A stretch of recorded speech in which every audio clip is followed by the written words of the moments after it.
അപ്പോൾ നമ്മൾ പുതിയൊരു വീഡിയോയിലോട്ട് സ്വാഗതം. നമ്മളിവിടെ ഇന്ന് പരിശോധിക്കാൻ പോകുന്ന ഒരു കാര്യം എന്താണെന്ന് വെച്ച് കഴിഞ്ഞാൽ, നമ്മളെല്ലാവരും മരുന്ന് കഴിക്കുന്നത് ശരിയായ രൂപത്തിലാണോ എന്ന് നമുക്കൊന്ന് പരിശോധിക്കാം. കാരണം നമ്മുടെ മരുന്ന് കഴിക്കുന്ന രൂപം എവിടെയോ എന്തോ ഒരു പ്രശ്നമുണ്ട്. നമുക്കറിയാം, നമ്മൾ ഹോസ്പിറ്റലൈസ്ഡ് ആയി കഴിഞ്ഞു കഴിഞ്ഞാൽ നമ്മൾ പെട്ടെന്ന് റിക്കവർ ആവും അസുഖങ്ങളിൽ. അതെന്താ കാരണം? ആരെങ്കിലും പരിശോധിച്ചിട്ടുണ്ടോ? ചിലപ്പോൾ ഇഞ്ചക്ഷൻ അത് ഫാസ്റ്റ്ലി ആയിട്ട് ട്രീറ്റ്മെൻറ്റിനെ ബാധിക്കുന്നത് കൊണ്ടാവാം, അല്ലെങ്കിൽ എന്താകും കാരണം? അപ്പോൾ അതൊന്ന് പരിശോധിക്കാം. നമ്മളെല്ലാവരും മരുന്ന് കഴിക്കുന്നവരാണ്. ബഹുഭൂരിപക്ഷം മലയാളികളും മരുന്ന് കഴിക്കുമ്പോൾ അവർ ചെറിയൊരു തെറ്റ് ചെയ്യാറുണ്ട്. അതെന്താണെന്നാണ് ഈ വീഡിയോയിൽ പറയുന്നത്. അപ്പോൾ നമുക്ക് വീഡിയോയിലോട്ട് പോകാം. നമ്മളൊരു എക്സാമ്പിൾ വെച്ചിട്ടാണ് ഈ വീഡിയോ ചെയ്യുന്നത്. ഒരു എക്സ്പെരിമെൻ്റ് കൂടിയാണ്, നിങ്ങൾക്കുള്ള ഒരു എക്സ്പെരിമെൻ്റ് കൂടിയാണ്. നിങ്ങളിത് ട്രൈ ചെയ്തിട്ട് നിങ്ങൾ കമൻറ്റ് ബോക്സിൽ എഴുതണം നിങ്ങൾക്കിത് യൂസ്ഫുൾ ആണോ എന്നുള്ളത്. പ്രത്യേകിച്ചും സ്ഥിരമായിട്ട് മരുന്ന് കഴിക്കുന്ന പ്രമേഹം, ബ്ലഡ് പ്രഷർ, ഹൃദയത്തിനുള്ള രോഗങ്ങൾ, അതേപോലെ തന്നെ കൊളസ്ട്രോൾ മുതലായ രോഗങ്ങളുള്ള എല്ലാവരും നിങ്ങളിതൊന്ന് പരീക്ഷിച്ച് നോക്കണം. നമ്മുടെ ശരിയായ മെഡിസിൻ എങ്ങനെ കഴിക്കാം എന്നുള്ളതാണ്. ഒന്നുമില്ല, നിങ്ങൾ ഈ വീഡിയോ കേൾക്കുമ്പോൾ നിങ്ങൾ വിചാരിക്കും ഇത്രയേ ഉണ്ടായിരുന്നുള്ളൂ. പക്ഷേ നിങ്ങൾ ആലോചിച്ച് നോക്കണം, നിങ്ങൾക്ക് അസുഖം വന്നിരുന്ന കാലഘട്ടത്തിൽ നിങ്ങളിത് ചെയ്തിരുന്നോ എന്നുള്ളത്. കാരണം ഞാൻ ഒരുപാട് ആളുകളോട് ചോദിച്ചപ്പോൾ അവരെല്ലാവരും പറഞ്ഞത് ഒരേ ഉത്തരമാണ്, ഇല്ല എന്നാണ്, ഇത് ചെയ്തിട്ടില്ല എന്നാണ്. അങ്ങനെ ചെയ്തവരിൽ നല്ല റിസൾട്ടുമുണ്ട്. അതിൻ്റെ ഒരു എക്സാമ്പിൾ പറയുകയാണെങ്കിൽ, നമുക്കൊരാൾക്ക് പനി വന്നു, എക്സാമ്പിൾ മാത്രമാണ്. നമുക്കെല്ലാവർക്കും അറിയുന്ന ഒരു ടാബ്ലറ്റാണ് പാരാസിറ്റമോൾ.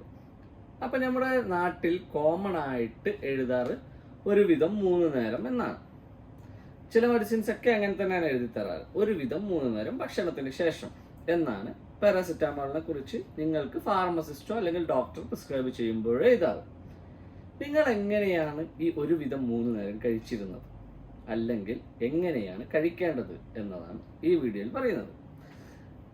ഒരുവിധം 3 നേരം എന്ന് പറയുമ്പോൾ ഒരു കോമൺ മലയാളിയുടെ ലൈഫ് ടൈം എടുക്കാം, അല്ലെങ്കിൽ ഒരു ഡേ നമുക്ക് എടുക്കാം. അദ്ദേഹം ഭക്ഷണം കഴിക്കുന്നത് 8 മണിക്കാവും അല്ലെങ്കിൽ 9 മണിക്കാവും.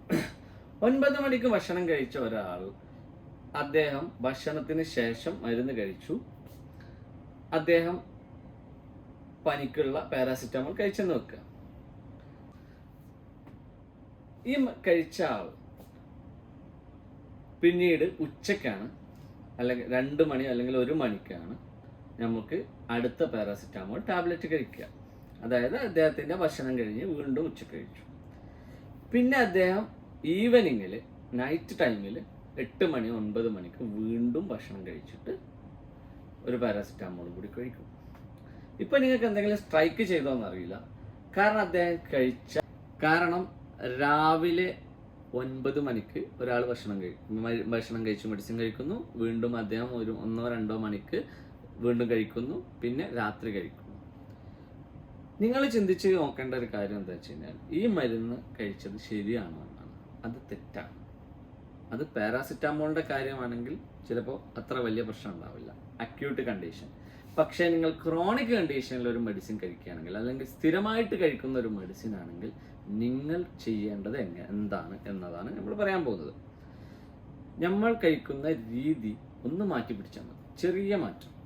എന്താണെന്ന് വെച്ച് കഴിഞ്ഞാൽ, നമ്മൾ കഴിക്കുന്ന രീതി രാവിലെ ഒരു ദിവസത്തെ അതായത് 24 hours-നെയാണ് 3 times ആക്കേണ്ടത്. അല്ലാതെ നമ്മൾ ഭക്ഷണം കഴിക്കുന്നതിനനുസരിച്ച് മരുന്ന് കഴിക്കലല്ല വേണ്ടത്. നമ്മൾ ഒരു ദിവസത്തെ 3 ആക്കിയെടുത്ത്, അങ്ങനെ എടുക്കുമ്പോൾ നമുക്ക് 8 മണിക്കൂറാണ് കിട്ടുക, 8 hours per day. അപ്പോൾ 8 മണിക്കൂറിൽ ഓരോ തവണയും മരുന്ന് കഴിക്കുക.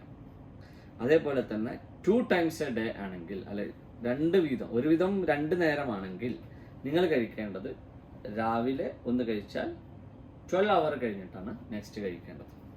അതേപോലെ തന്നെ 1 day ആണെങ്കിൽ എവറി 24 hours ആണ് കഴിക്കേണ്ടത്. ആ സമയം അത് ഇമ്പോർട്ടൻ്റ് ആണ്.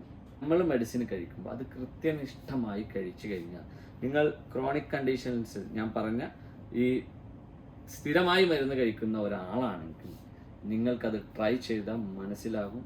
നിങ്ങളുടെ ഡയബറ്റിക് പോലുള്ളത് റെഡ്യൂസ് ആവും, നിലനിർത്താൻ നിങ്ങൾക്ക് കഴിയും. കാരണം ഈ ഒരു പാറ്റേൺ ആണ് നമ്മൾ യൂസ് ചെയ്യേണ്ടത്. അപ്പോൾ നമ്മൾ എപ്പോഴും കഴിക്കണം മെഡിസിൻ? നമുക്ക് അതിരാവിലെ സ്റ്റാർട്ട് ചെയ്യാം. ഗ്യാസ്ട്രൈറ്റിസിനുള്ള മരുന്നൊക്കെ ആണെങ്കിൽ നിങ്ങൾക്ക് രാവിലെ സ്റ്റാർട്ട് ചെയ്യാം. ഇപ്പം മുസ്ലിംസ് ഒക്കെ ആണെങ്കിൽ അവർ പ്രയർ ടൈമിൻ്റെ ഒരു സമയത്ത് എണീക്കുമ്പോൾ തന്നെ സ്റ്റാർട്ട് ചെയ്ത് കഴിഞ്ഞാൽ അവർക്ക് എന്തെങ്കിലും ഭക്ഷണത്തിന് ശേഷം വേണമെങ്കിൽ അവർക്ക് പ്രയർ കഴിഞ്ഞിട്ട് എന്തെങ്കിലും ഭക്ഷണമൊക്കെ കഴിച്ചിട്ട് കഴിക്കാം. അതേപോലെ തന്നെ ഉച്ചക്ക് അവർക്ക് കറക്റ്റായിട്ട് വരും. അത് 3 നേരമൊക്കെ ആകുമ്പോൾ രാവിലത്തെ പ്രയർ ടൈം ഒന്ന് അപ്പോൾ ഉച്ചക്കത്തെ പ്രയർ ടൈമിന് ഒന്ന് വരും. അതേപോലെ തന്നെ രാത്രി ഉള്ള പ്രയർ ടൈമിൽ 3 നേരമായിട്ട് കറക്റ്റായിട്ട് വരും. കൃത്യനിഷ്ഠയോടുകൂടി കറക്റ്റായിട്ട് ഓരോ ദിവസത്തെയും എത്ര മണിക്കൂറാണോ നിങ്ങൾക്ക് പ്രിസ്ക്രൈബ് ചെയ്തിട്ടുള്ളത് അതാത് മണിക്കൂറുകളിൽ കട്ട് ചെയ്ത്, അക്യൂട്ടൊക്കെ ആണെങ്കിൽ ചെറിയ ചെറിയ രോഗങ്ങളൊക്കെ ആണെങ്കിൽ പനി കഫക്കെട്ട് അങ്ങനെയൊക്കെ ഉള്ളതാണെങ്കിൽ കറക്റ്റായിട്ട് കഴിച്ചു കഴിഞ്ഞ് കഴിഞ്ഞാൽ നിങ്ങൾക്ക് പെട്ടെന്ന് തന്നെ നമുക്ക് അതിൻ്റെ ഒരു റിസൾട്ട് കിട്ടും.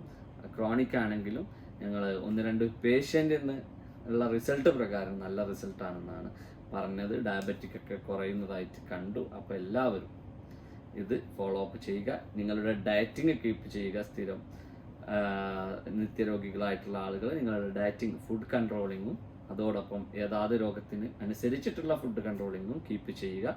എല്ലാവർക്കും നല്ലൊരു ദിവസം നേരുന്നു.